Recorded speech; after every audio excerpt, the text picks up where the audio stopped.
შუა დღემშვიდობისა ქალბატონებო და ბატონებო, გამარჯობა ჩემო ანა, კი მოგესალმე უკვე, მაგრამ ეხლა ესე ოფიციალურად პირდაპირ ეთერში და მოგუებელს ვეთქვი 2 საათამდე მე და შენ მათთან ერთად ვიქნებით. მე და შენ. ხო, მე და შენ და სხვა და მარიამი. რომელიც საპატიო მიზეზით არ იმყოფება ჩვენთან, მინდა რომ მოვიკითხო დიდი სიყვარულით და რატომ არ იმყოფება, ალბათ მაყურებელი მიხვდებოდა, მაგრამ მაინც გეტყვით, რომ აი ყოველ წამს ველოდებით, როდის დაგვირეკავენ და გვეტყვიან, რომ აი მარიამი დაიწყო. დაიწყდა ჩვენს გავარდეთ და Google შემატკივროთ. მოკლედ მარიამ აბაგეო, იცი ხმას არ გამოვთავიქეთ მარიამ. უმნიშვნელოვანეს და ყველაზე მაგარ ფაზაშია ეხლა მარიამი. ხო. თუმცა, ხო.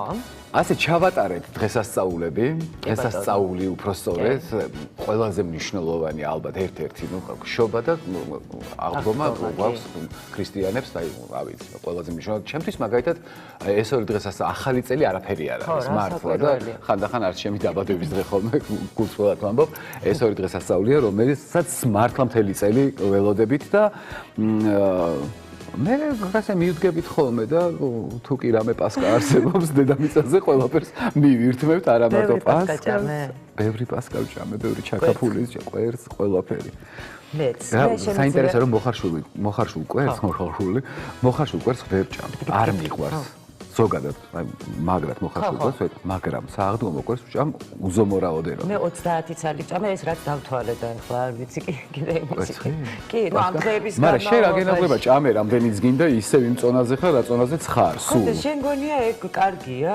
მართლა ალბათ ერთი 20 დიდი პასკა ვჭამე ამ დღეების განმავლობაში მაგრამ არც ეგ არის კარგი რომ გინდა რომ ძალიან კარგია არა დამიჯერე არა ანას უნდა რამდენიმე კილოს მომატება ძალიან უნდა გულით უნდა ვიცი და ესეც ძალიან რთულია როცა გინდა და ვერ იმატებ და ძალიან რთულია როცა მომატებული ხარ და ვერ იკრებ. და მილიონ ხერხს შენი არ მესმის ასე თუ ისე, მაინდა-მაინც ხო, ძალიან არ მესმის, მაგრამ იმ ადამიანების ძალიან კარგად მესმის, ვისაც ჭარბი წონა აწუხებს და ვერ იკლებს, იმიტომ რომ მე რო წარმომიდგენია, ხა მეც ვიყავი ძალიან მომატებული ერთი პერიოდი, აუ საშინელი და ხო, მივხვდი რომ არ მაქვს იმის ნებისყოფა, რომ ან თავი შევიკავო და არ მივირთვა საკვები რაოდენობით რა, ვივარჯიშო, არ მაქვს მაგის ნებისყოფა, ან ვიარო ფეხით 5 კილომეტრი ყოველ დღე თუ რაღაც. ნუ არსებობენ ესეთი ადამიანები. ნახე, ბოდი შევგატყობენ. ეს არის შენ ამბობ მაგალითს, როცა არ მაქვს ნებისყოფა ამის, მაგრამ აქვს არიან ადამიანები, ვისაც ამის ნებისყოფა აქვს, აკეთებენ ამ ყველაფერს, მაგრამ მაინც ვერ იკეთებენ. მათამდე მივდიოდი. ბოდიში. დაგასწარი. ხო, ამისათვის არსებობს რაღაც მეთოდები, რომლებიც ეხმარება ამ ადამიანებს იმაში, რომ მოერიონ ამ თავის ჭარბწონას და იმასაც აწუხებ და არ მოწონს და იმ პრობლემის მოგვარებაში მოეხმარონ. არის რაღაც მეთოდები და ერთ-ერთ მეთოდზე დღეს ვისაუბრებთ ჩვენს გადაცემაში, რომელსაც ბევრი ადამიანი ძალიან სკეპტიკურად უყურებს.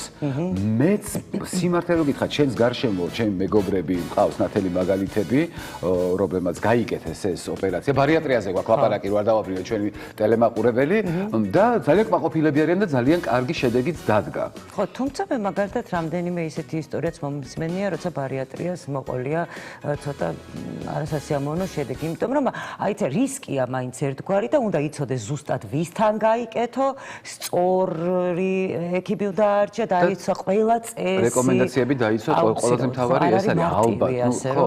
მოდი გავიკეთებ ბარიატრიას. არ მგონია სწორი, ხო ეს ჩემი აზრი არ ვიცი, ალბათ ფსიქოლოგიურადაც მცდელობა. იცი, მე მგონია რომ სპეციალისტებთან და გმირებთან ერთად ამ ამბის გმირებთან ერთად ვინც თავის თავზე გამოცადა ეს ყველაფერი მე მგონი მათთან ერთად გავაგზავნოთ საუბარი და უფრო კარგად გავერკვეთ ჩვენ მე მაგალითად ძალიან კარგად ვერ ვერკვევი ამ თემაში ამიტომ დღეს მაყურებელთან ერთად გავერკვევით ალბათ ძალიან კარგად ხო და მოვიწვიოთ მაშინ ჩვენი არაჩვეულებრივი სტუმრები კონსტანტინე ერისთავის სახელობის ქირურგის ეროვნული ცენტრის ქირურგიული დეპარტამენტის ხელმძღვანელი გიგო ფიჩხაია გთხოვთ თუ შეიძლება და პაციენტები მოდი ასე ვთქვათ პაციენტები ქვია ამიკო პარასკევაშვილი, ქეთინო თათარაშვილი და ბექა მორჩაძე. გამარჯობა. გთხოვთ. ძალიან ლამაზები, ძალიან კარგ ფორმაში. როგორ ძანდებით? იცი რა, ეხლა ძალიან კარგ ფორმაში, ძალიან ლამაზებს გიყურებთ. როგორები იყავით, არ ვიცით. მაგამდეც მივალთ ცოტა ხანი, თუმცა თუმცა მე ფუთქუჩები ძალიან მიყვარს და ისეთი პუტკუნა ადამიანები ძალიან მომწონს და გარეგნობაზე საერთოდ არ არის საუბარი. რა საკვირველია, რა თქმა უნდა, უბრალოდ ალბათ როგორც მე ესი გამხდრემა წუხებს, ვიღაცას აწუხებს ზედმეტი წონა. შეიძლება არც გაწუხ, მე მყავს ერთი მეგობარი, რომელიც საკმაოდ ესეთი ჭარბი წონაა, მაგრამ ისე უხდება, ის გამხდარი არ იქნება ისეთი. არიან ეგეთები, კი, მეც ვიცი რამდენიმე ესეთი, რომ ვერ წარმოგიდგენია. თუმცა ვერ წარმომედგინა შენ შემთხვევაშიც, მაგრამ შენი რა წარმოვიდგინე და შენ. მე ვიცანი ამიკო, იცი, რომ შემხვდა გარეთ მიღიმის და ვერ მივხვდი ვინ მიღიმის, ალბათ ვიღაცა ნაცნობია და მე მივხვდი რომ ვაიმე ამიკო, რომელიც საერთოდ სხვა ადამიანია.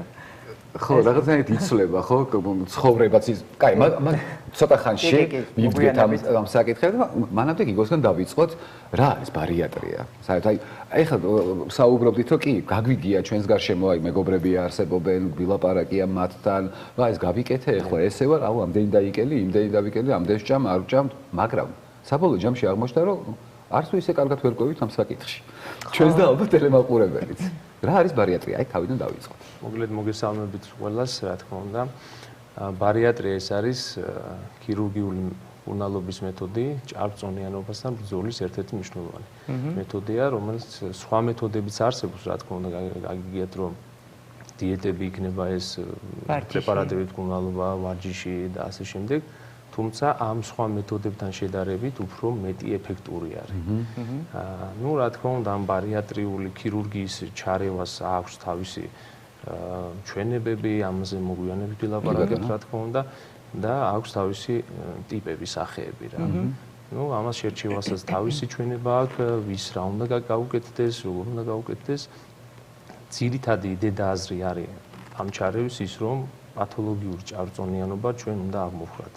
და მასთან დაკავშირებული ყველა ის პათოლოგიები, ყველა ის გართულებები ან მოსალოდნელი დაავადებები, რომელიც ჭარბწონიანობას მოსდევს თან. აი ყველაზე მნიშვნელოვანია ეს ამბავი, ანუ ხო თქვით, რომ გარეგნობაზე საერთოდ ხო არ არის იქ რაღაცა შაქრისტორი, როცა წონა მაღალია და მილიონი. გულსიზრდათ პათოლოგიები და ასევე მოგხსენებათ შემდგომში უკვე ინსულტი, ეს სხვადასხვა პათოლოგიები, რაც არის რისკ ფაქტორები, რომელიც მოსდევს ჭარბწონიანობას. კი ბატონო, ეს ზოგადად რაც არის ბარიატრია. მაგრამ აი ხო რა მაინტერესებს, იცით, აი ეს პირდაპირ ადამიანს შეუძლია რომ მოვიდეს და რაღაც გარკვეული წონას უნდა მივაღწიოთ, რომ ბარიატრიის გაკეთება შეგვეძლოს, ნუ შესაბამისად ჩვენ სიმაღლესთან ალბათ, ხო?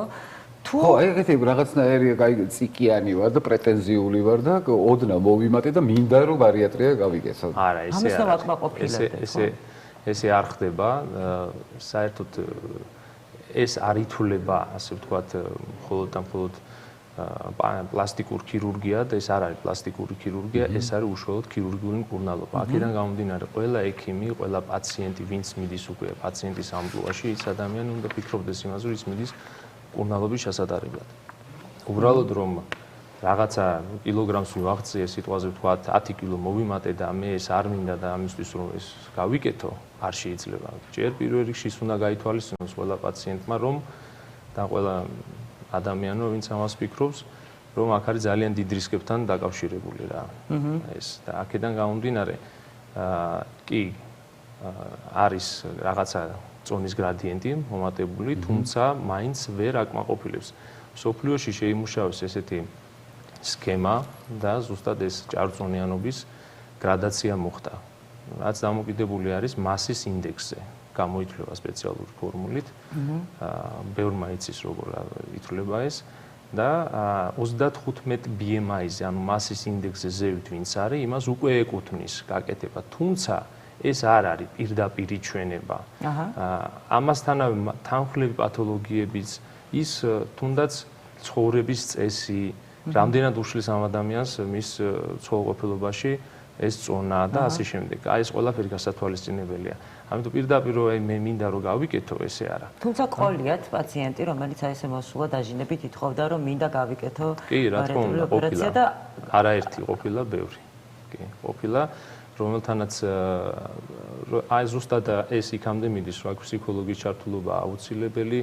ჩვენ ქირურგები არა მარტო ქირურგიულ მხარეს, არამედ ფსიქოლოგიურადაც მაგვირდებით პაციენტს, რომ საუბარს დაიწყებს უკვე რამდენად იმაზეც ვფიქრობ, რამდენად არის მზად, ჭირდება თუ არა, თუ არ ჭირდება ეს და ვცდილობთ რომ უფრო სწორ გზაზე დავაყენო, რომ აი ქირურგია არა, მოდი გააკეთე ეს. ჯერ ეს ცადე, ეს ჯობია, იმიტომ რომ არა გაქვს იმდენი წონა, არ გაქვს თანხლები პათოლოგიები და ასე შემდეგ, არ ჭირდება ეს, გააკეთე სხვა გზას ურჩევთ ხოლმე, მაგრამ არის ესეთი სიტუაციები, როდესაც თვითონ მოდის პაციენტი და გვეუბნება, რომ დავუშვათ მოდი ან ბაიპასი გამიკეთე ან მაგას ცოტა ხანში ვილაპარაკოთ რა სხვაობები არის ხო ეს გვაინტერესებს ძალიან მაგრამ აი ფსიქოლოგია ახსენე და ამიკოსთან უნდა გადავიდე კითხვა აუცილებლად ჩვენ ვისაუბრია ამ თემაზე და აი შენ თვითონვე აღნიშნე რომ რაღაცნაირი ფსიქოლოგიური მომზადება სჭირდება პოსტოპერაციული დახვედრა ამ ყველაფერს ჯანსაღად და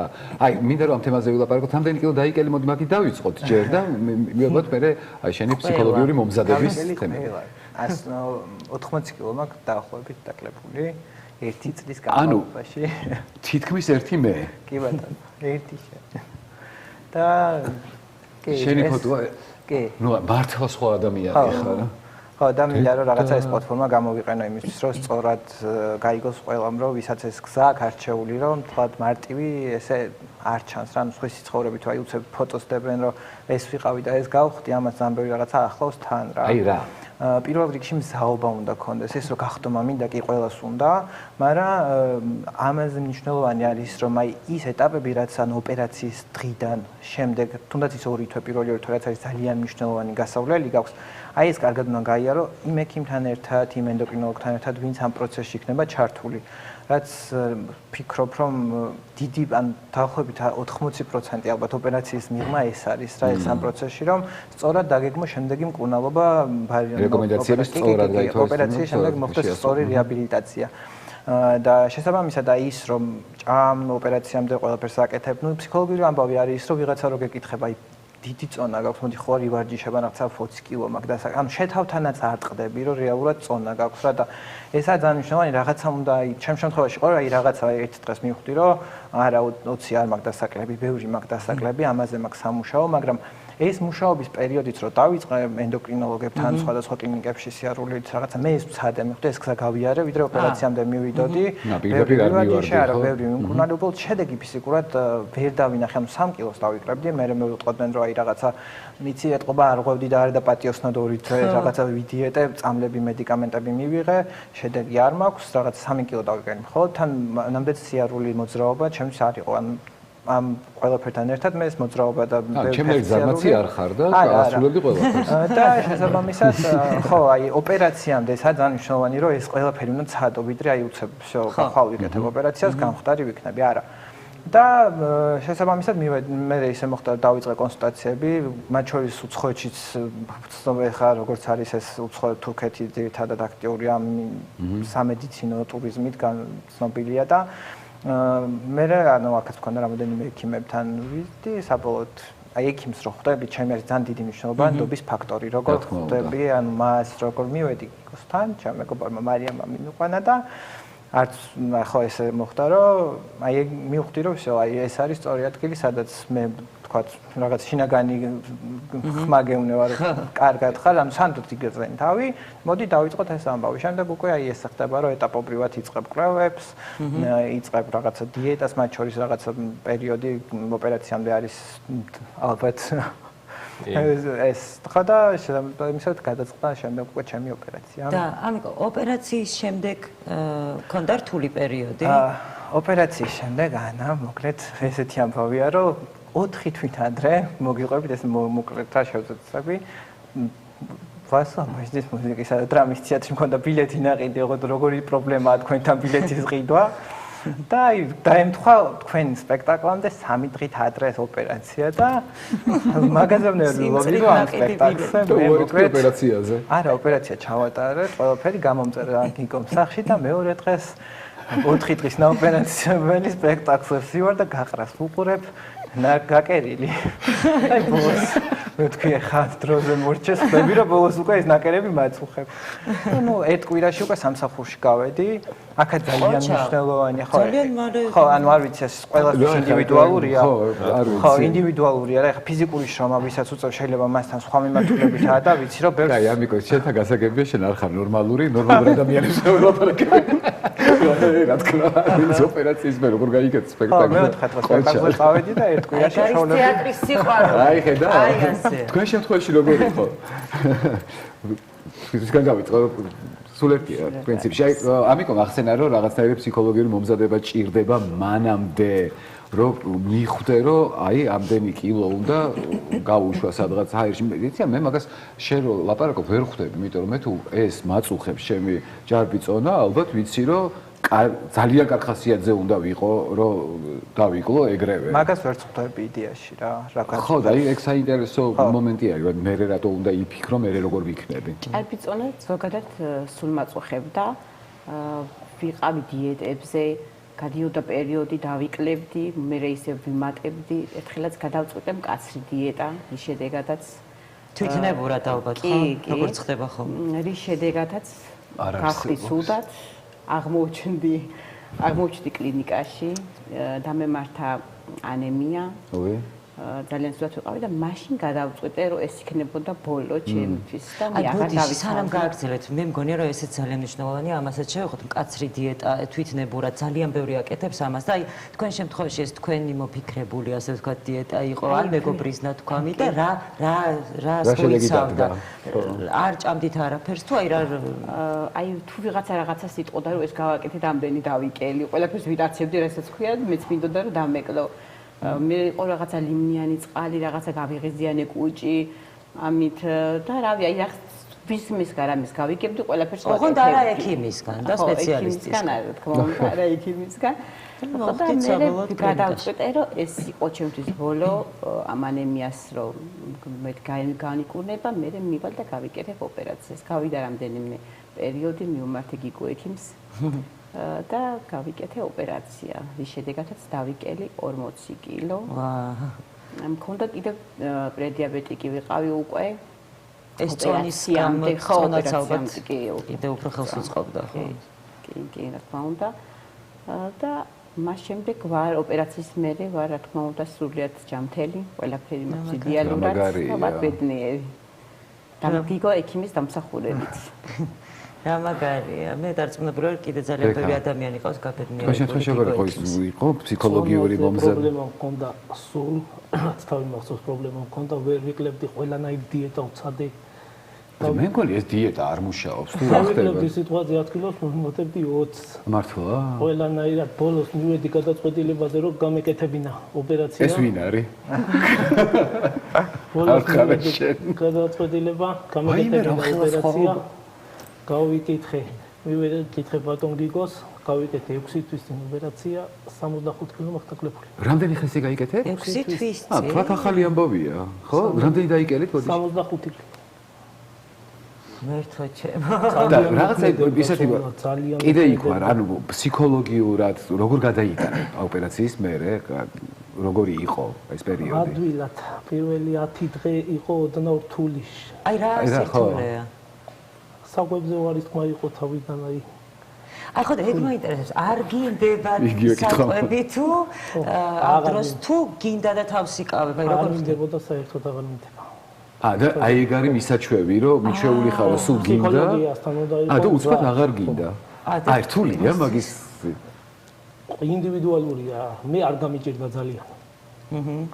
ფსიქოლოგიურად არის ეგ. თქვენ გაგიჭირდათ?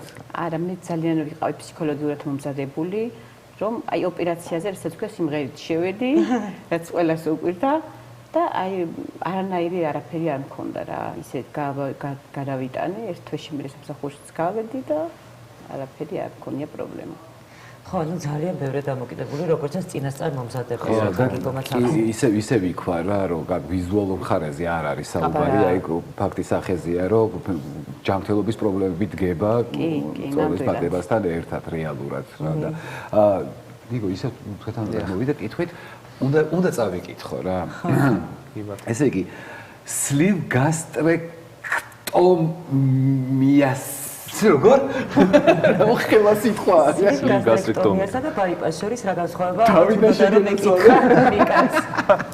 მე ვიმეცადი. სლიპს და ბაიპასს შორის განსხვავება. ხო, ეს შეგვიძლია თქვენ ეძახია. კი ბატონო.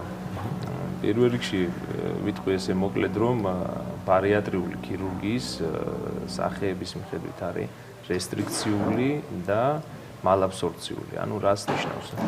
საზოგადოებისთვის გასაგებენაზე რო ვთქვათ, მე გავიგე რესტრიქციული არის ის სიტუაცია, როდესაც ჩვენ ვზღუდავთ საკვების რაოდენობის მიღებას.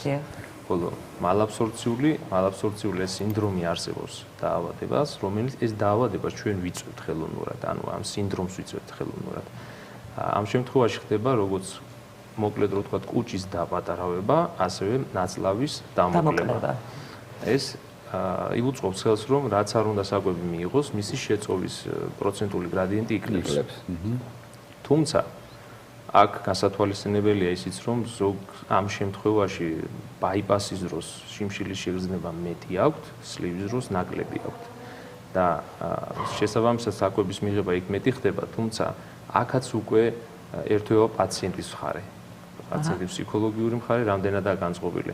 ნუ შეიძლება ახლა თავიდან უცებ როგორც აი შუქი გამორთო და მიხვალ და რაღაცა აინთება, გინდა ნაშეხედე, ადრე ღებულობდი, ახლა ვერ ღებულობ, თვალს უნდა ასე რომ ვთქვათ, მაგრამ ორგანიზმს არა.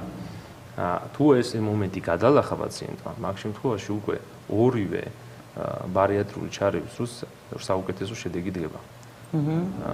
დამოკიდებული არის თვითონ პაციენტის მზაობაზე, ასე რომ ვთქვათ. რაც შეეხება განსხვავებებს, ანუ ეს ტექნიკური მხარე. შემდგომში უკვე რაც ფიზიოლოგიურად მიმდინარეობს ორგანიზმში, ეს ცოტა რთული და გასაშიფრი თემა არის. ყველაზე მნიშვნელოვანი ის არის, რომ ბაიპასი უფრო მეტად ყურადღებას მოითხოვს შემდგომში პაციენტის მხრიდან, უფრო მეტ ასე ვთქვათ, აი უფრო მალე ჭირდება ანალიზები, უფრო ხშირად ჭირდება გამეორება ამ ანალიზების ნახვა უნდა აუცილებლად, იმიტომ რომ იქ არ ხდება იმ მნიშვნელოვანი ნივთიერებების შეწოვა საკვებიდან, რაც ორგანიზმს ჭირდება რა. შესაბამისად, შემდგომში რო არ განვითარდეს ნეიროპათიები და სხვა პათოლოგიური მდგომარეობები, ამისთვის ჭირდებათ ხშირი ვიზიტი ექიმებთან.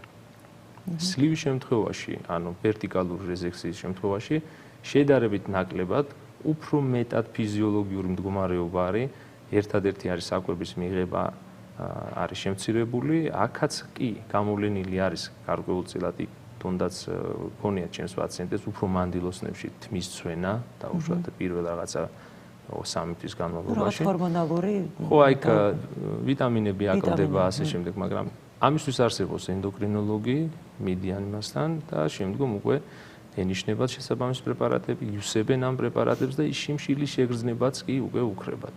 აი მოდი აქვე ვთქვა, ჩამოვთვალოთ ის სპეციალისტები, ვისი დაკვირვების ქვეშაც აუცილებლად უნდა იყვნენ ოპერაციის შემდეგ პაციენტები. როგორც ოპერაციამდე, ასევე ოპერაციის შემდეგ აუცილებელია ენდოკრინოლოგის, კარდიოლოგის, ქირურგის და ფსიქოლოგის მეთვალყურეობა, რა თქმა უნდა.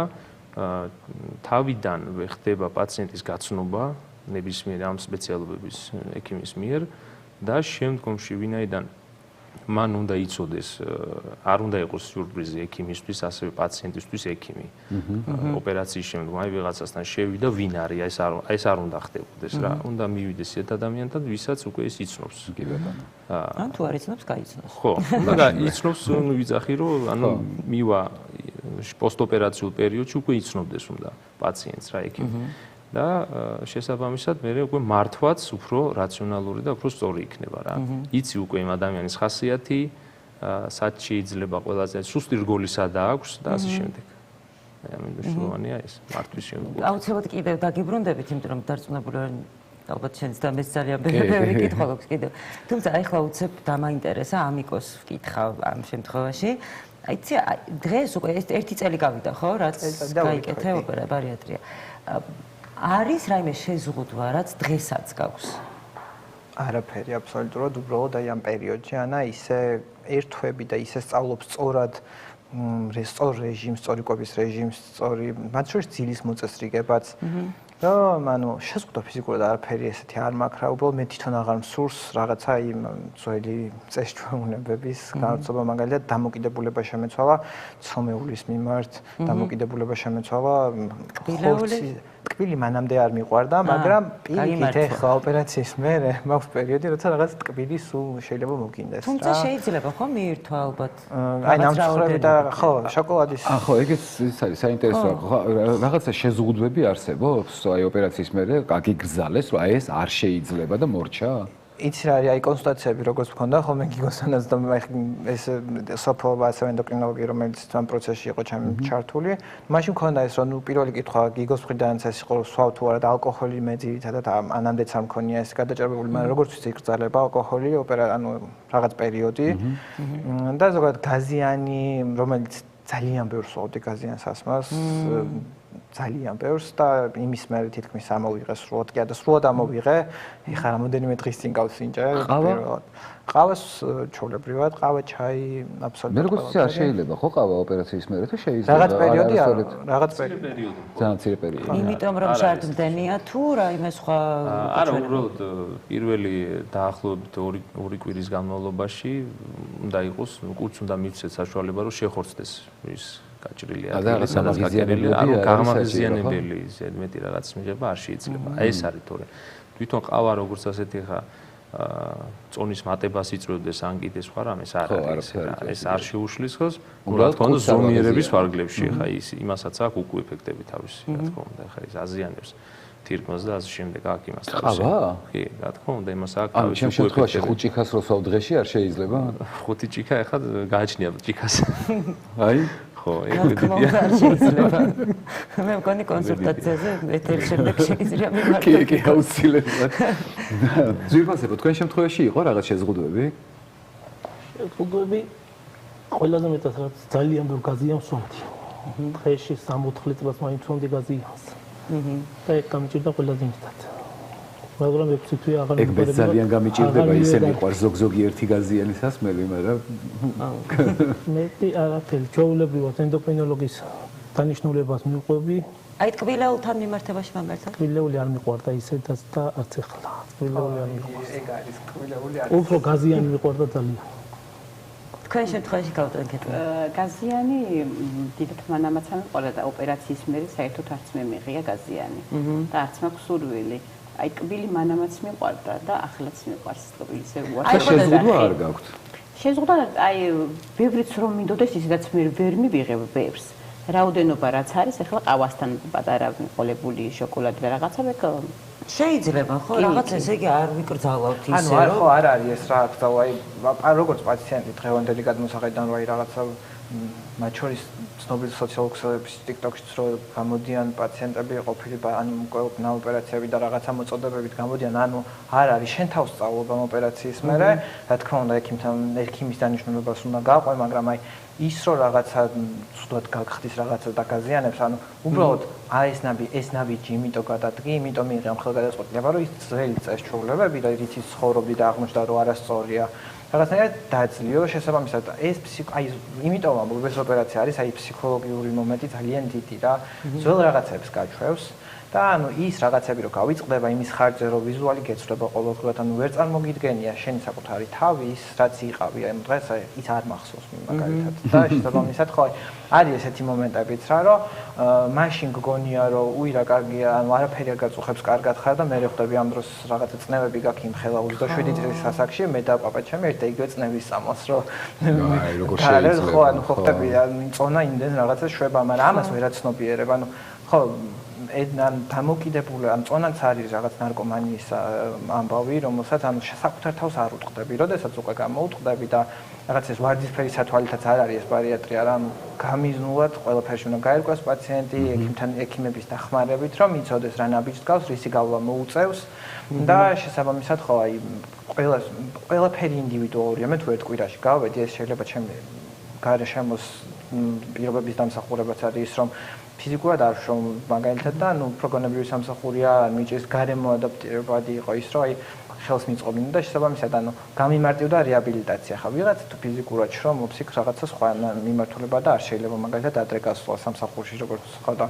შესაბამისად აი ყველაფერი აბსოლუტურად ამ ოპერაციაში არის ინდივიდუალური თავის მოვლა, სისხლის გამათხა, ანუ აბსოლუტურად ყველაფერი არის ინდივიდუალური და ესე მოწოდება რომ აი მე ჩემი შედეგით ხო მე დღეს ბედნიერი ვარ, არ მახსოვს ძველი ის, მათ შორის საკუთარ თავს ხვანაირად სწავლობ, გიყვარდება რაღაცა შენი თავი პატივისცემა გიჭდება, ეს არის რა, ჩემ შემთხვევაში აი ჭარბიწონის პერიოდი რომ ახსენდება, სხვანაირად უყურებ საკუთარ თავს. ეხლა არის სხვანაირი გადმოსახედიდან, ბევრი რაღაც სურვილი გიჭდება, უფრო შრომისუნარიანი ხდები.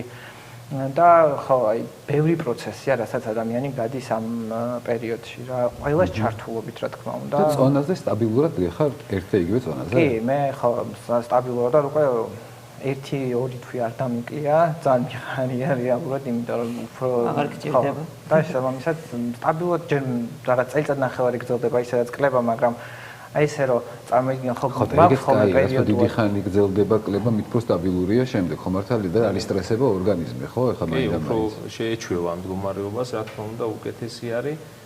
თუმცა არის ხა ამის შემთხვევაში პირველი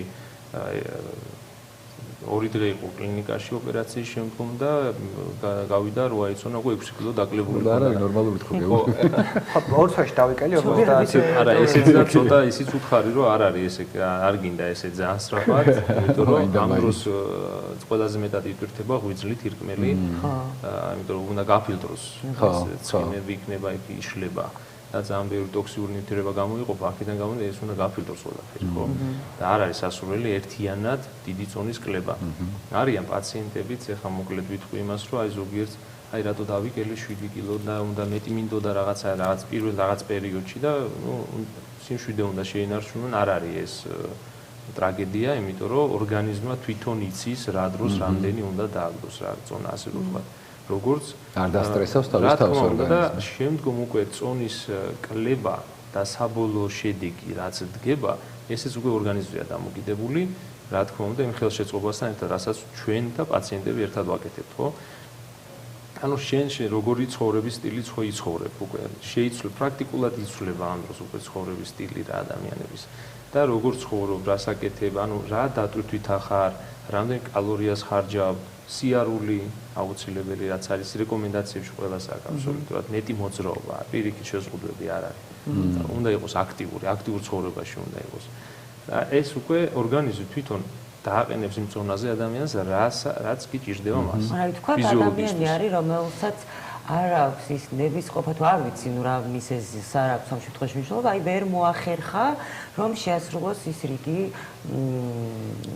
რეკომენდაციები, რასაც ექიმი აძლევს და თუ ყოფილა ესეთი შემთხვევა, რომ თქვა ისე აკრიფა წონა თავიდან და კიდევ მიუმართავს ბარიატრიისთვის, არ ვიცი. კი, არის ესეთი რაღაცები, არის უბრალოდ აი რომ ვერ შეასრულა, სრულად და რაღაცა ესე არა, ყველა ასრულებს, კიდევ ვიტყვი იმას, რომ ქირურგიამდე შედის ის პაციენტი, რომელიც უკვე ფსიქოლოგიურად მზად არის რა. ყველა ვარიანტში ისინი ის პირველი პერიოდი ასრულებენ ძალიან კარგად ყველაფერს, აღწევენ სასურველ შედეგს, გამორიცხულია რომ არ მიაღწიოს, სასურველ შედეგს მიაღწევს და რა თქმა უნდა ის ასურველი შედეგი დგება კიდევ და კიდევ იმ რეკომენდაციების შემდგომ, რაც უნდა გააკეთოს მან. რომ მიაღწევს ამ შედეგს, ნუ ზუსტად ის არის, რომ ეს სლივ გასტრექტომიის შემდეგ არის რაღაცა მითი დადის, რომ აი 2-3 წლის მერე ის იმატებს, ბაიპასის დროს არ მოიმატებ, ბაიპასი ჯობია, ეს არ ჯობია, არ არის ესე რა. ბაიპასის დროსაც იმატებენ ხალხი, კიდევ ვიმეორებ, იმიტომ რომ მნიშვნელობა აქვს შემდგომ როგორ იქნება აი სიტუაცია, როგორ იცხოვრებს რა. ისევ თუ გადააჩვევ ორგანიზმი, ნელა მიაჩვი უკვე სიტუაციაზე ვთქვათ დღეში ღებულობდი 200 გრამს საკვებს რაღაცა კალორიაჟით, გარკვეული კალორიაჟით და მე უკვე მიიღე უფრო მეც ნელა მოუმატებ. ან ჯერადობას ან რაღაცას ხო მოუმატებ უკვე ნელა ისევ წონას აკრიფავს და ყოფილა გაგვიკეთებია ბარიატრიული ოპერაციები, რა თქმა უნდა, შერჩევითად ესეც და იქაც შეგვირჩევია რომელ კონკრეტულ პაციენტს რა ჭირდება. ყოფილა პაციენტი მოსულა, ის სლივია გაკეთებული დაუშვათ და მეუბნება რომ ისევ სლივი მინდა გავიკეთო. მეშინია ბაიპასის, მაგრამ გადავხედეთ მაგის იმ წარსულ ცხოვრებას, ასე რომ ვთქვა, როგორ გაიარა ეს პერიოდი და რის გამო მოიმატა ამ შემდეგ. მეუბნებით რომ არა თქვენთან ეფექტური ეს არ იქნება, ჯობია გაიკეთოთ ბაიპასი. ბაიპასშიც არის რაღაცა სხვაობები, რა თქმა უნდა და ვარჩევთ სპეციალურად მისთვის აუცილებელი. ეხლა მონდომებული პაციენტების ამისთვის რაღაცნაირი რჩევები მინდა მოვისმინო. რამდენად უკუჩვენებები აქვს თუ არა ბარიატრიას? უკუჩვენებები და ხო, რა უკუჩვენებები შეიძლება ყოფილიყო? უკუჩვენებები რა თქმა უნდა არსებობს, ანუ უკუჩვენება როდის არ შეიძლება გაკეთდეს, ანუ ესე რომ ვთქვათ, არის ესეთი მძიმე გულსიზრდე პათოლოგიები, რომლის დროს საერთოდ სხვა ნებისმიერი გეგმიური ოპერაციის გაკეთებაც კი არ შეიძლება, მაღალი რისკის გამო დაუშვათ. არსებობს გადატანილი სიტუაცია, ვთქვათ, აქვს იშემიური ინსულტი, ან თუნდაც ჰემორაგიული ინსულტი გადატანილი აქვს და ამ რის გამო გადაიტანა, რა მიზეზით იყო, ამასთან დიდი მნიშვნელობა იქცევა. იმიტომ რომ შემდგომში პოსტოპერაციულად ისედაც მოგეხსენებათ არის გართულების რისკებში ერთ-ერთი ყველაზე ცუდი რისკი რაც არის თრომბოემბოლია და შესაბამისად მისი კი პროფილაქტიკა რა თქმა უნდა ყველაფერი ტარდება, მაგრამ ამ რისკებიდან გამომდინარე უკვე თუ არსებობს მისი ფონი ძალიან მაღალი, რომ აქ უკვე ისედაც რისკია, არ ბარიატრიაზე საერთოდ არ არის აქ საუბარი, პირიქით ნებისმიერ ოპერაციაზეც უკვე უარს ვეუბნებით, რომ აქ სარისკოა ეს. ყველა პაციენტი, ვინც შემოდის ახლა ჩვენთან, როგორც ჩემთან, ასევე ენდოკრინოლოგებთან და სხვა სპეციალისტებთან, ჩვენ ვხდებით ერთად და ხდება ამ პაციენტის განხილვა, ასე რომ ვთქვათ. და იქ ხდება მისი შერჩევა, პირდაპირ ჭირდება თუ არ ჭირდება და რა ჭირდება. და ყოფილა ბევრი დაუარებული პაციენტი ჩვენგან წასულა, კი მიუხედავად მაღალი წონისა, ესე რომ ვთქვათ, აი სასწორზე დაგვიდია, ანუ გავაკეთებთ რა შედეგს მივიღებთ და რო გავაკეთებთ ამას რა შეიძლება უარესი შედეგი მოყვეს. როცა უარესი ჭარბობს კარგს, უკვე მაშინ უარს ვეუბნებით, რა თქმა უნდა. ეხლა სხვა მეთოდებს ურჩევთ. ისო დილეტანტურად დავსვავ რა კითხვას, მაგრამ გარწმუნებული ვარ, რომ ძალიან ბევრი ტელემაყურებელს აინტერესებს თქვენგან განსაკუთრებით ამის რჩევის მიღება. არსებობს ძალიან ბევრი პრეპარატი, რომელიც წონის დაკრებაში ეხმარება. ალბათ, ეხმარება, სახელს არ ვასახელებ ერთ-ერთი ძალიან ცნობილი და პოპულარული პრეპარატი, რომელიც ძალიან ისე ბუმია დღესდღეობით. ხო, აი რა ჯობია, ისე ამ პრეპარატები, რომელი უფრო უსაფრთხოა, მოდი ესე ვთქვათ რა და რომელი უფრო რეალურად ჯანსაღი და შედეგიანია. ძალიან ისეთი მრავლისმომცემი შეკითხვა არის და პასუხიც უფრო ფართო უნდა იყოს ამ შემთხვევაში, მაგრამ უყურეთ აქაც მნიშვნელობა აქვს, რა თქმა უნდა, კონკრეტულად ექიმი, რომელ გზას ურჩევს პაციენტს. ამ პრეპარატის მიღება ხო თვითნებურად არ შეიძლება. უნდა მივიდეს, ხო, თუმცა ხდება და ეს ძალიან ცუდია, რა თქმა უნდა, არ შეიძლება.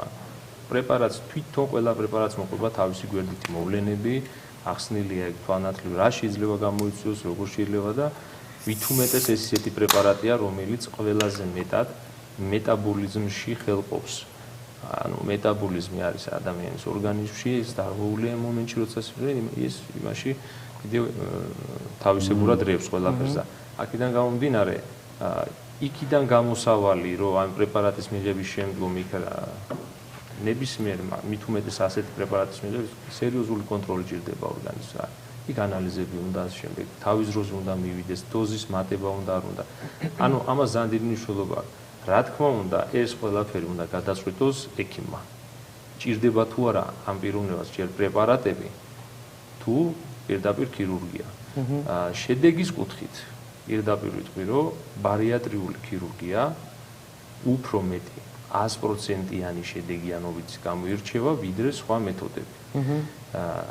კი, პრეპარატებიც რა თქმა უნდა აძლევენ საშუალებას, ის დიეტები ყველაფერი, მაგრამ ამ შემთხვევაში უკვე შედეგი უფრო კაი იქნება. და კიდევ ადამიანებს გვაქვს დიეტის ახმა გვაქვს ცოტათი არასწორად. ჩემი აზრით, ვამბობ, დიეტას პირდაპირ გულისხმობთ შიმშილს.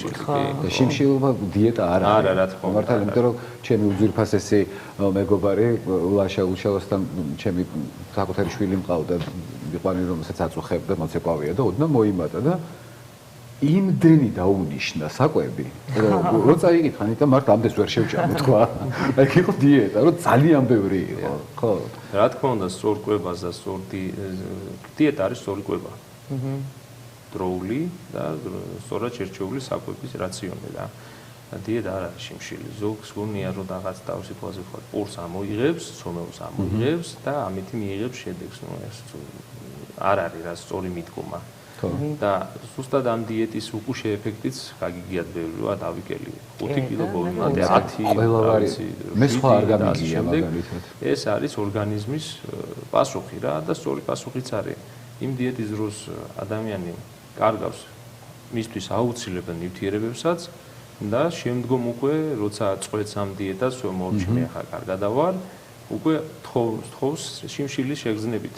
მეტი ხა ბუდიში და ეს რაღაცა დაჩიკი არ ვიყენია ორგანიზმში რომ გითხრას C ვიტამინი გვაკლია ან რაღაცა გვაკლია არა ხო? არის ესე რომ პირდაპირ გეუბნია მშია. მე რეგულობ საკვებს რაღაცა გარკვეული რაოდენობით ის რაც ჭირდება ორგანიზმს იქ არის მცირე და უფრო მეც გთხოვს. კიდე უნდა კიდე და ამასობაში უკვე ეგრეთ წოდებულ საწყობში, ცხიმებში მიდის ჩვენი დასაწყობლები ყველაფერი საწყობლები კარგად. ეხლა პრეპარატებზე საუბრობდით, მახსოვს რომ ცოტა ხნის წინ თქვით, ხო თქვენ ახსენეთ, ხო თქვენ დიეტებში პრეპარატებიც იყო, ხო ნახსენები? ექიმის რჩევით ღებულობთ ამ პრეპარატებს? არა, მეგობრების რჩევით რა თქმა უნდა. აი. ეგე თუ არა. რამე უკუჩვენებები ქონდა ამ ყველაფერს? კი. ერთი პერიოდი იყო წნებები. მაგრამ რო დაგვქონდა წნებები მქონდა და მივხვდი რომ ამ პრეპარატების განიყო და მოვეში რა თქმა უნდა მალე. და აი ბარიატრიის შემთხვევაში გიგო მახსენდა თორცებით მის ცვენა ხო ძალიან ხშირ შემთხვევაში აი თქვენ შემთხვევაში თუ იყო.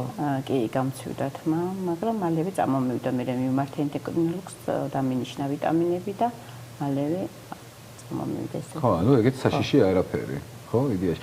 ისე ეხა ძალიან ისე რაღაცა დილეტანტურად უნდა ვთქვა, მაგრამ ჩემი პირადი წარმოსახვა და წარმოდგენა არის, რომ რაღაცა პრეპარატი არსებობს, კაცმა არ იცის ჩემთვის უბრალოდ არ ვიცი შიგნით რა არის. ეს ორგანიზმში შედიან, დადიან, იქ რა საკეთებენ არის და ნუ ამას ხვდები რაც არის. კუჭი არის, ეგე კუჭი, ეგე კუჭი. ხო, აი ძალიან მარტივია რა. დიდი იყო და ახლა პატარა. ამდენ ჭამდი, ამდენ ჭამე. არავის არ აუხსნია. მარტივად ხო? არა, მარტო ამას ხედავ და იმას ვერ ხედავ. ხო და აი ხა იცით რა მაინტერესებს კაპიტანკეთინო თქვა ეს თმის სვენასთან დაკავშირებით თქვენ სახსენეთ და აი თქვა სანამ ამ ოპერაციას ამ ქირურგიულ ჩარევას მიმართავთ ხო ვიღებთ ძალიან ბევრ საკვებს სხვადასხვა ნივთიერებებს შესაბამისად იღებს ორგანიზმი და ვიტამინებს ხო რაღაც პერიოდი როცა აი ახალი გაკეთებული რა ოპერაცია ხო ყველა ვარიანტი უნდა შევამცირო თუ უფა და რაღაცები არ თვლინდება მცირდება ავტომატურად შესაბამისად ეს ნივთიერებები რაც საჭიროა ორგანიზმისთვის ამას ვეღარ ვიღებთ ხო აი ამ შემთხვევაში რა ხდება როგორ უნდა აანაზღაუროს ორგანიზმმა მედიკამენტით ხდება ეს თუ დანამატებით ხდება ძალიან კარგი შეკითხვა რა თქმა უნდა ეს დანამატებით უნდა მოხდეს მისი ანაზღაურება არსებობს სპეციალური დანამატები უკვე ბოლო წლები არის გამოშვებული არსებობს ბარიატრიისთვის ვიტამინები ცალკე კომპლექსები არის პაციენტებმა ჩემზე კარგად იციან სად რა როგორი იმიტომ რომ ისე არიან ჩართულები და მიღება ხდება ნუ აიქაც არის აუტანლობა ზოგიერთ აქ რაღაცას ეხლა თქვათ შეიკები არის რომელსაც მიიღებს და რაღაცა გემო არ მოეწონება ან კუჭი გაუღიზიან ან რაღაცა მე როგორც სხვაზე გადადის ესეც უკვე ზუსტად ამისთვის არის საჭირო ექიმი ამ შემთხვევაში არის ექიმის ზამკვლევი პაციენტისთვის ენდოკრინოლოგი თუნდაც ქირურგი ჩემთანაც ბევრს მოუმართავს უკითხავს და სწორგზაზე დაგვიყენებია რომ მოდი ესე გააკეთე ეხა შეცვალე ცილოვანი დიეტიდან გადადი ამაზე დაუშვათ იქ დიეტა რა ანუ სწორი კვება ასე ვთქვათ და უკვე ეს შედეგებიც კარგი დგება. ნუ წონის კლებაც ამასაც მინდა რომ შევეხრო ყველამ გაიგოს რომ ამ ქირურგიული ჩარევის შემდგომ ბარიატრიის შემდგომ ხდება წონის კლების შეჩერება ასე ვთქვათ რა. ჩერდება რაღაცა მომენტი და უკვე ძალიან ისე შეშფოთებულები არიან, აი გავჩერდი რა ხდება, როგორ ხდება. ანუ ესეც არის ორგანიზმის ესეთი პასუხი და რაღაცას გატყობინებს ამით, რაღაცა მიაკლდა და აღარ უნდა იმ საწყობიდან იმის აღება, მოკლედ ვთქვათ, აი იქ არ არის ის რაც იმას ჭირდება. მიხვდა იმას, რომ იქ არ არის და აღარ უნდა რა დააგააშერა. ესე რა ადამიანურ ენაზე გავიდი ახლა ყველაფერი. და აქედან გამომდინარე უნდა ჩვენ უნდა მივაწვდით, როცა ჩვენ მივაწვდით, მე რაც იგდევს ისიც მოაკლდება, იმასაც აიღებს. აჰა, ой, რა საწყობიდან წამოიღებს ამას. წამოიღებს კიდე. აქვე ვიკითხავ რა, პროტეინი რა შუაშია, ვერ მივხვდი რატომ არის აუცილებელი, მე მაგალითად ვარჯიშის დროს ვიღებდი პროტეინს და რატომ? პროტეინი ეს არის ცილა, აუცილებელი არის ჩვენი ორგანიზმისთვის ნებისმიერ სიტუაციაში ჩვენ მოძრაობთ, საუბრობთ, ძინავს, უმოძრაოდ ვართ. ორგანიზმი მოიხმარს დიდი რაოდენობით პროტეინს, ну კარგო, ყველა ფაზაში სხვადასხვა რაოდენობას, რა თქმა უნდა. საშენი მასალაა პირველ რიგში და ნებისმიერ ფიზიოლოგიურ პროცესში არის ჩართული. ისეთი ნივთიერება არის პროტეინი. როდესაც წონის კლება მიმდინარეობს, აუცილებელი არის პროტეინების მიღება, იმიტომ რომ ცხიმში პროტეინის რაოდენობა იმდენი არ არის, რა რაოდენობაც მას ჭირდება თუნდაც ცხიმის დაშლის მომენტში. გაიგე, პროტეინი ჭირდება ბევრი. ხო, აქვს სახში თან. ხო, მაგრამ პროტეინი წონის მატებას არ იწვევს ეს. არც კლებას და არც მატებას, ხო? კლებაში ხელს შეგიწყობთ იმ შემთხვევაში თუ თქვენ ხარჯავთ კალორიებს ამ ცხიმებს და ზედმეტ წონას, ანუ ზედმეტ კალორიებს უცა ხარჯავ პროტეინებს მიტოვებულობენ. და იქ დანამატებია შემდგომ გამოგხსენებათ ზოგიერთი სპორტსმენები, ბოდიბილდერები მაგალითად იღებენ იქ დანამატებთან ერთად ღებულობენ. ის დანამატები ისე არ შეიძლება თუ პროტეინი გარკვეული პროცენტობა არ არის. გასაგებია. ამიტომ აქ იმ პროტეინებს დანამატები. აი ერთ პატარა კითხვასაც დავსვავ რა. ხო, მაყურებლისთვის რომელმაც შეიძლება გადაწყვიტოს ბარიატრია და ეზარება მერე პოსტოპერაციული ექიმებთან სიკვდილი. რა სიხშირით მიმართავთ კონტროლზე, მე კონსულტაციაზე ექიმებს. პირველად ოპერაციის შემდეგ 2 თვის მანძილზე 3-4 ჯერ ვიყავი ანალიზებზე. ბევრი არაფერი? 6 თვის შემდეგ და შემდეგ 6 თვეში ერთხელ გადამოწმება. ანუ ასეთი კატასტროფა არ არის, ხო? ანუ ჩვეულებრივი ამბავი ყოფილა და რა რაღაც განსაკუთრებული. რაც ნორმალურმა ადამიანებს უნდა გავიკეთოთ. ძალიან დიდი მადლობა, ძვირფასებო, მადლობა. რომ ვიყავით ჩვენთან ერთად, მართლა ბევრს აინტერესებს ეს თემა, ძალიან მნიშვნელოვანი არის და მნიშვნელოვანი სწორი გადაწყვეტილება მიიღონ ადამიანებმა, ვისაც აწუხებს თავისი ჭარბიწონაც და წონის ნაკლებობაც. არა, მაშინ. მადლობა კიდევ ერთხელ და ჩვენ რეკლამა ვნახოთ ჩვენს ეთერში. ნახოთ. და შემდეგ ისე დავუბრუნდეთ. დიდი მადლობა. დროებით.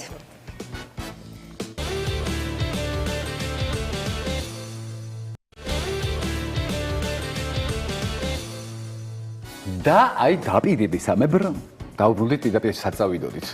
ვიცი ხო. ხო, და ჩვენს გადაცემას ვაგრძელებთ იმ თემით, რომელსაც ვაგრძელებთ აგერ უკვე 150-ე დღეა. კი ბატონო. ხო. ის რაც ხდება უკვე 150-ე დღეა. მე კიდევ ერთხელ დავძენ, ბევრჯერ მithქვავს ჩვენს ეთერში, რომ ესეთი მართლა ალბათ მსოფლიოს ისტორიას არ ახსოვს. აი ამ ხელა ამდენ ხნიანი პროტესტი და ამდენი ხანი ერთნაირად მშვიდობიანად, ერთნაირად ძალიან დიდი სიყვარულით და ერთნაირად საქართველოსთვის ანთებული გულებით.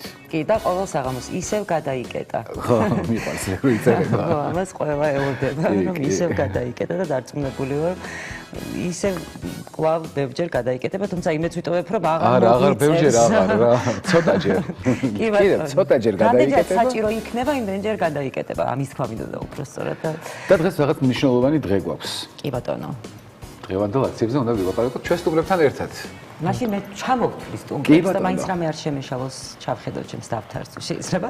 მოძრაობა კარი გუროს ცეცხლაძე, პლატფორმა ჩაანაცვლე ბიზნესნელაძე და სამოქალაქო აქტივისტი ნათია გაბრავა ყავს დღეს სტუმრად. ესე იგი, რა ხდება დღეს 2 საათზე? მე კი ვიცი, მაგრამ მაინც მაყურებელს უთხრა. დეტალურად მოვყვეთ ჯერ ხო, აი იმ დიდი მსვლელობით, რომელიც 2 საათზე იწყება დიდუბიდან. დიდუბის მეტყველე პროკურატურა და ჩვენთვის მნიშვნელოვანი დღეა, იმიტომ რომ ვფიქრობ, რომ 180 გრადუსით შეიცვალა მოთხოვნა და ჩვენი დღის წესრიგი არის, რომ გადადგეს არალეგიტიმური მთავრობა.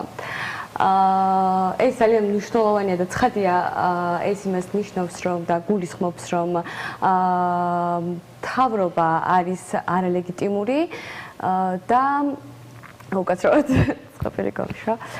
სკოლაკოლა მიერთვით. მე მოგაწყვეტ. გავიხსნით კიდევაც.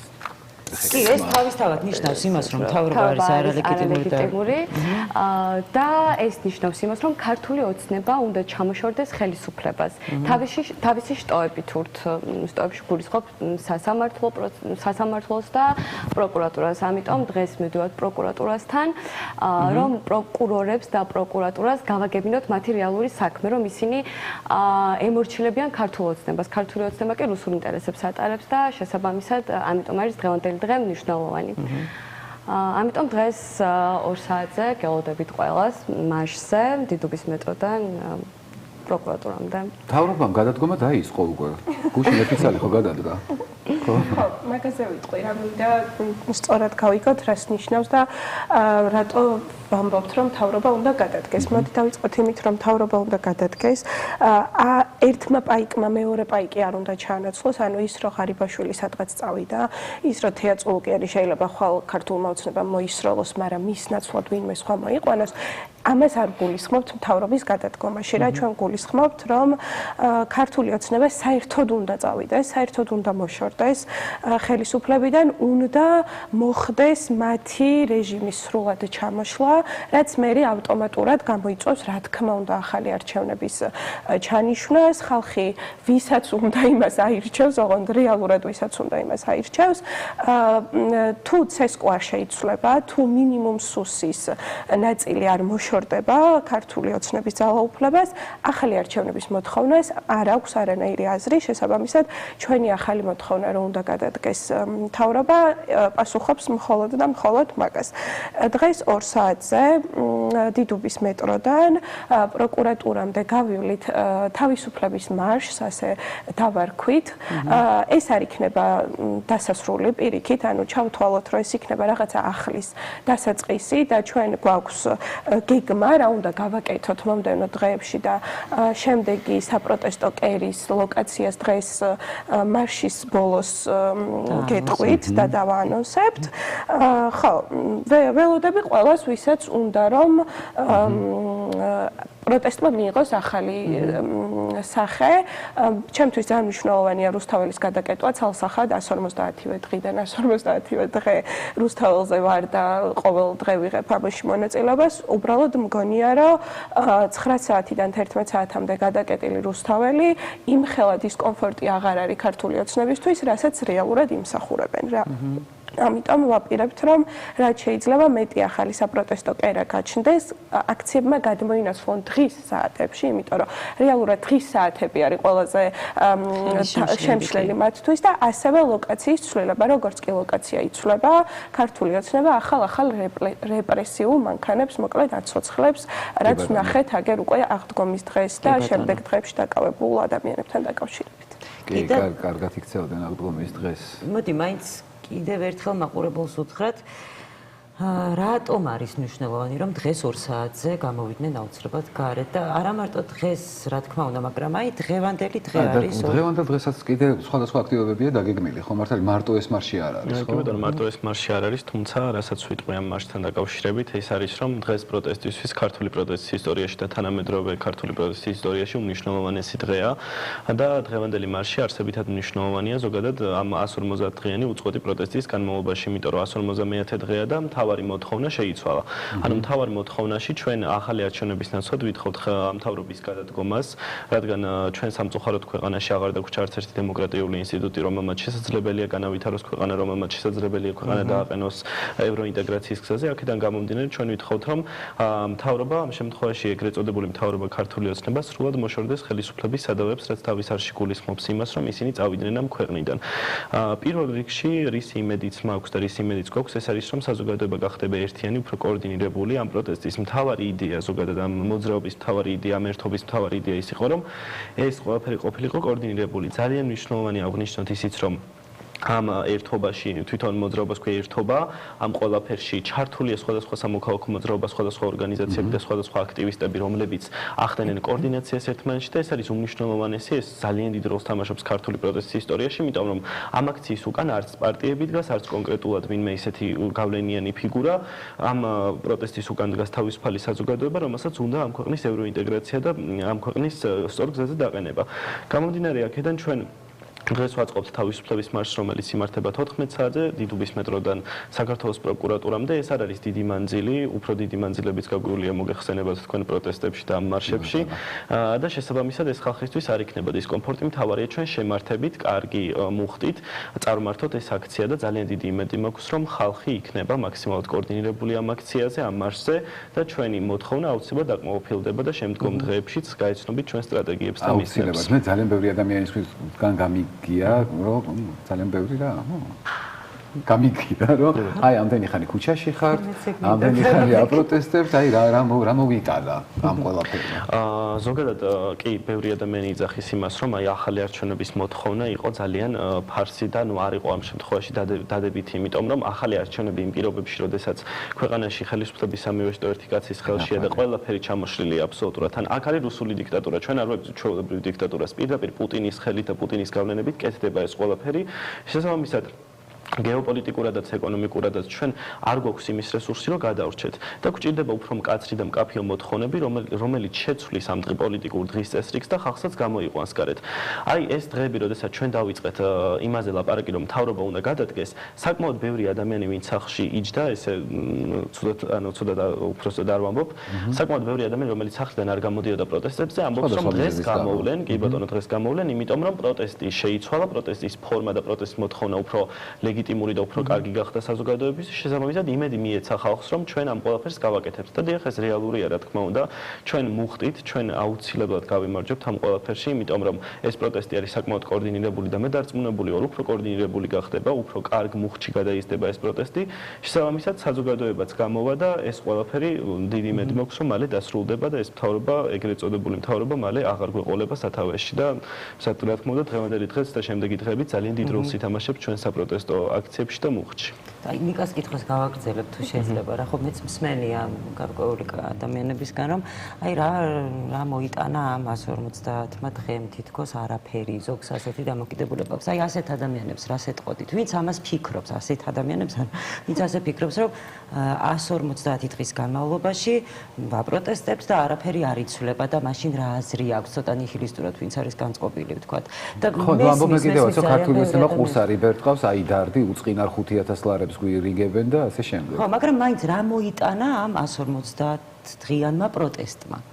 საკმაოდ ბევრი რამ. მოდი დავიწყოთ პირველ რიგში იმით, რომ ეს 5,000 ლარი რეალურად არ არის უწყინარი რა. მოდი რატო იწყებს ხელისუფლება ეგრეთ წოდებული ხელისუფლება რატო იწყებს რეალურად რეპრესიებს? ხო, ანუ თუ შენ მე არ მაწუხებ, ანუ არაფერსაც არ დავიწყებ, ხო? ანუ თუ შენ ჩემთვის არ ხარ შემოწუხებელი რაღაცა, თუნდაც მოძრაობა თუ ქმედება არ არის ჩემთვის შემოწუხებელი, მე არ მჭირდება დამატებითი 5,000 ლარი შენთვის ასე რომ ვთქვათ გადაკისრება, არ მჭირდება შენი დაპატიმრება, ხო? აი ეხლა გელახასაია 12 დღიანი პატიმრობიდან განთავისუფლეს და მოვიკითხავ ჩემს უსაყვარლეს მეგობარს და ასევე ყველათა რეჟიმის ტყვის თავისუფლებას ნატრობ ყოველ დღე, ხო?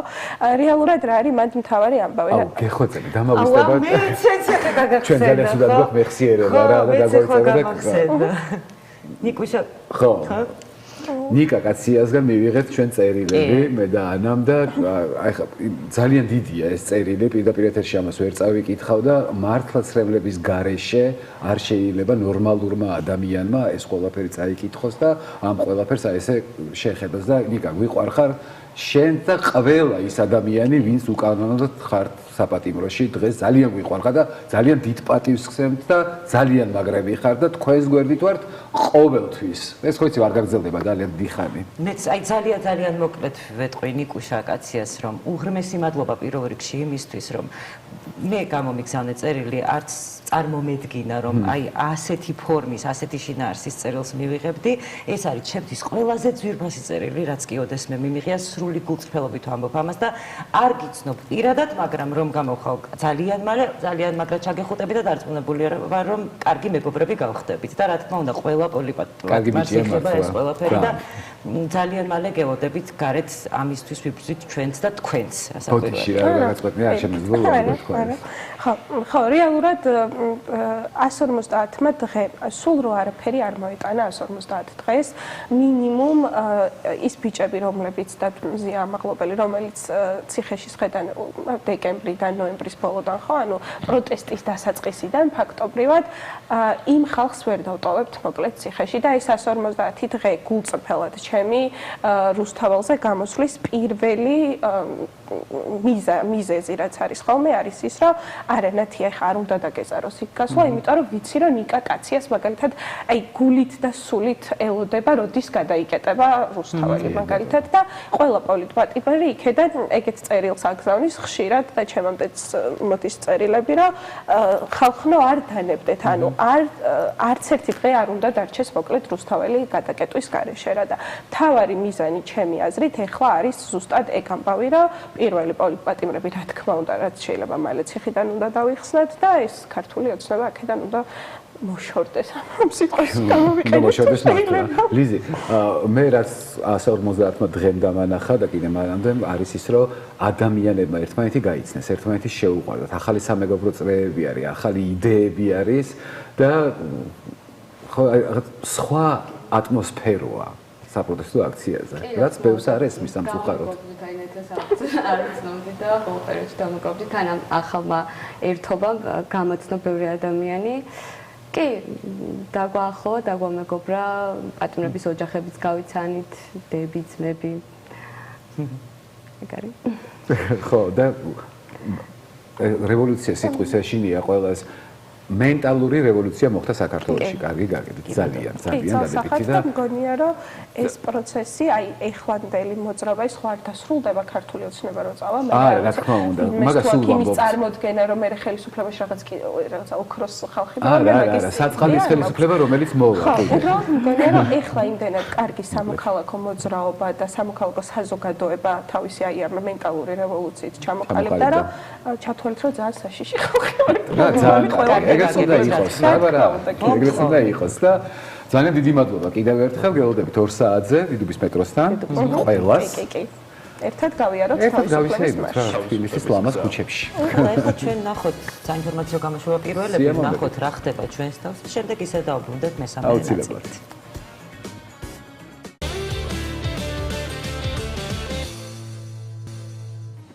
და აი დაგიბრუნდით პირდაპირ ეთერში და ჩემ ძირფას ტელემაყურებელს უნდა გავახსენოთ, ვისაც უნახავს და ვისაც არ უნახავს კიდევ ახლა ვეთქვი ძალიან კარგი ინფორმაციას. ჩვენ გადაცემაში ვისაუბრეთ ლეველსის აკადემიაზე მათ სწავლების მეთოდებზე და იმ გეგმებზე, რომლებიც საზაფხულოდ აქვს ლეველსის აკადემიას. სხვათა შორის გახსოვს მაშინაც რაღაცნაირად გაკვირვებულები ვიყავით, იმიტომ რომ ისეთი ამბები დაგვიანონსეს, რომ მართლა ჩემს ბავშვობაში ეს ყოფილიყო, ესეთი კი არ გავიზრდებოდი. ხო, ნამდვილად ძალიან საინტერესო გეგმები აქვს ამჯერადაც ლეველსის აკადემიას. თან მოახლოვდა ზაფხული და ეხლა მშობლები ყველა დარწმუნებულად ფიქრობთ, სადაც წავიყვანოთ ბავშვები, თან რომ გაერთონ, თან რომ ისწავლონ, თან რომ სასარგებლო იყოს, თან გაიცნონ ახალი მეგობრები შეიძინონ, ხო მართალია? კი ბატონო, და აი ამ შემთხვევაში ლეველსის აკადემია ზუსტად ის ადგილია, სადაც ბევრს იმოგზაურებენ, ძალიან გაერთობიან, ბევრს ისწავლიან და რაც ვსაუბრე, ეს ყველაფერი მათ მეხსიერებაში ძალიან ისე კარგად ჩაიბეჭდება. საზაფხულო სკოლებზე გვაქვს საუბარი, რომელიც ლეველსის აკადემიას აქვს ამერიკაში, დიდ ბრიტანეთში და საქართველოში და როგორც ანა მარგეშინა მონაწილეებს ელოდებათ მართლა და უვიწყარი თავგადასავალი მეგობრებთან ერთად. კი, და მე როგორც ვიცი, ადგილები შეზღუდულია, ჯგუფებში უკვე დაწყებულია რეგისტრაცია და ამიტომ სასწრაფოდ უნდა მივმართოთ ჩვენი ენერგია, რომ დავრეგისტრირდეთ. თუმცა უფრო დეტალურად მე მგონი ჩვენი ანა ზაქაშვილი მოგვიყვება ყველაფერს და ხომ არ დავუთმოთ ეთერი და შემდეგ ისევ დავუთმოთ სიამოვნებით.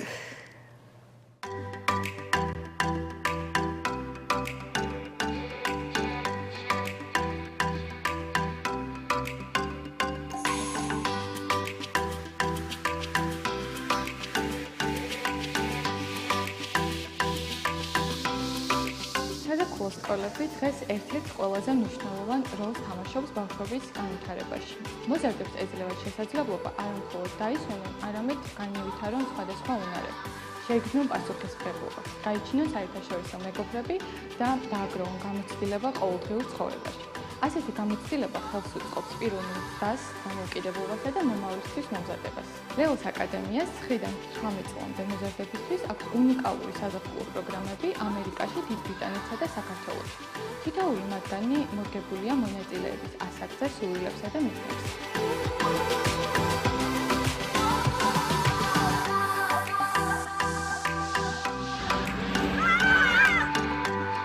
ბრიტანეთის საზაფხულო სკოლა ლონდონის ცენტრში, მსოფლიოს ერთ-ერთ წამყვან უნივერსიტეტში ჩატარდება.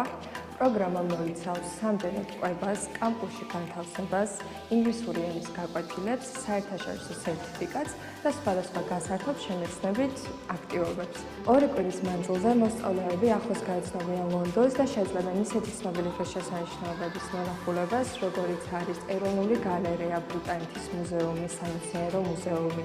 იხილავენ დაუვიწყარ პანორამას ლონდონ აიდან, შეხვდებიან ცნობილ ვარსკვლავებს მადამ ტუსოში და ნახავენ ისეთ ცნობილ უნივერსიტეტებს, როგორიც არის კემბრიჯი თუ ოქსფორდი.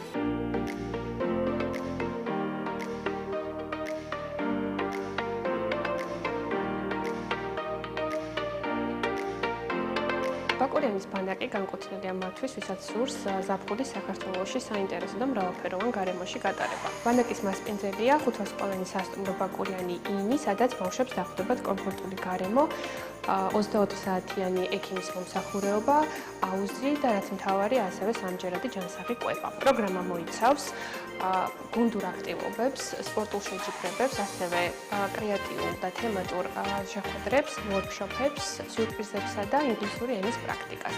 ინგლისური ენის გაკვეთილები ტარდება როგორც საკონფერენციო სივრცეებში, ისე ღია ცის ქვეშ, ქართულ და ამერიკელ მასწავლებლებთან ერთად. ბავშვები ინგლისურს ეუფლებიან ხიარულ გარემოში, ურთიერთობითა და თამაშით.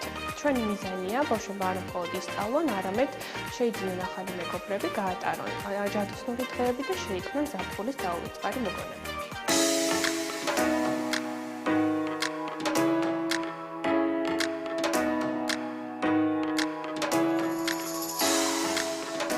ამერიკის შეერთებული შტატების პროგრამის ფარგლებში გათვალისწინებულია ორი ძირითადი მიმართულება: ნიუ-იორკი და ლოს-ანჯელესი.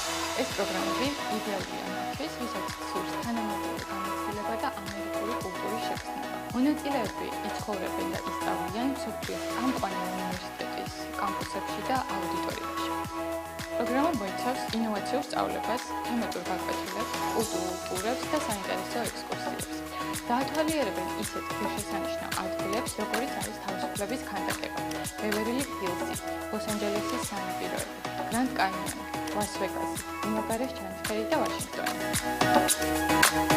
ეს ყველაზე მთავარია მონაწილეებს მთელი პროგრამის განმავლობაში თან ახლავთ გამოცდილი ჯგუფის ხელმძღვანელი, უზრუნველყოფილია 24 საათიანი უსაფრთხო გარემო და ზედამხედველობა. მონაწილეებს სწავლის ბოლოს გადაეცემათ საერთაშორისო სერტიფიკატები და ასევე ჩვენი მხრიდან უზრუნველყოფილია სრული თავის მომსახურება, რაც ამარტივებს მომზადების პროცესის მშობლების.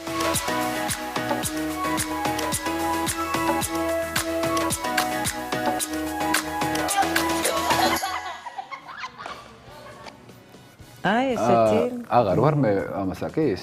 შენ აღარ ხარ ამასაკის, მაგრამ მე შვილი მყავს ცოტა პატარა, მაგრამ შემდეგ მეც დავდიქვი მაგასაკის. მე მგონი მშვენიერი გადაცემა გამოვიდა დღეს, როგორც ყოველთვის აი ეს ყოჩა, კიდე კიდე დასცინე. ხო, იმიტომ რომ ჩვენ ვცდილობთ მართლა ყოველთვის ვისაუბროთ ისეთ თემებზე, რაც აქტუალურია, რაც შეიძლება ამ წამს აქტუალური არის, მაგრამ ძალიან გვაინტერესებს და საჭიროა რომ ინფორმირებულები ვიყოთ.